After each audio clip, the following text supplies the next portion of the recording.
I always pull my glasses down just slightly so that I look at the top of my rim, but I'm looking at them at the same time. So it looks like I'm maintaining eye contact, but actually I'm not.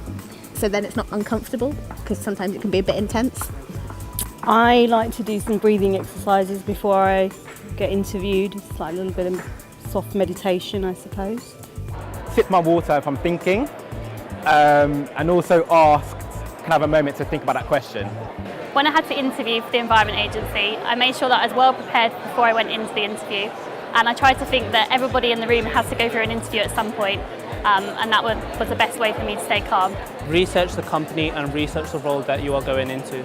Deep breathing, take it slow, try and slow it down. Personally, I find it easy to stay calm in an interview if I do some exercise in the morning just to get all my nerves out of the system and then turn up to the interview nice and relaxed. Making sure that I knew about the company, rehearsing things in my head. Remember that the people interviewing, like myself, I'm a recruiter, and others, I would say generally just remember we're human beings. We're not here to judge every fault, we're here to see your strengths. Interview mistakes I've come across are people who haven't found out where they're going in advance. Also people who haven't done any research on a company.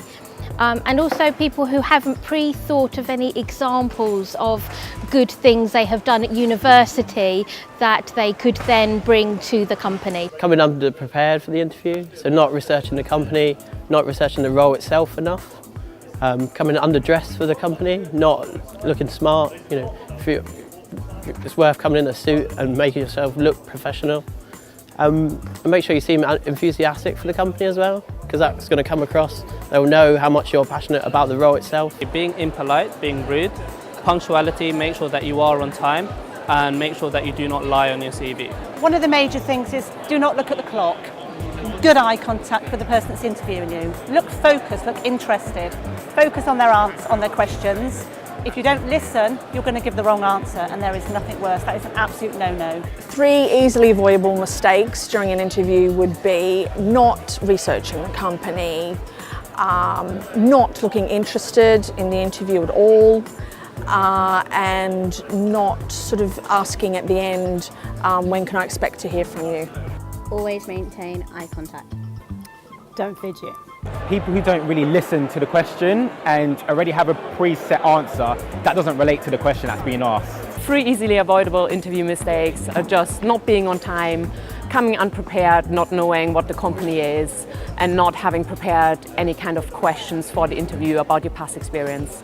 Body language. Got to be upright, leaning forward, engaged, don't slouch. Confident but not overconfident.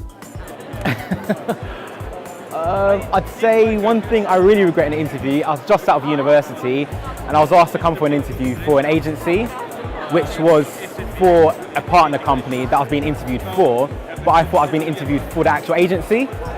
So it was quite awkward halfway through when I realised I was actually being interviewed for another company. When I interviewed at Morgan Sindall, I was asked how long would I be committed to the business. So I said at least 3 years, that sounded good to me.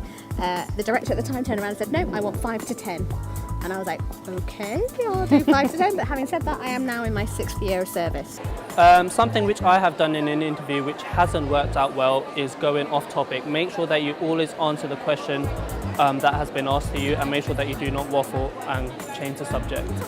We needed to be proficient in Microsoft Access, and I'd said that I was, and I wasn't.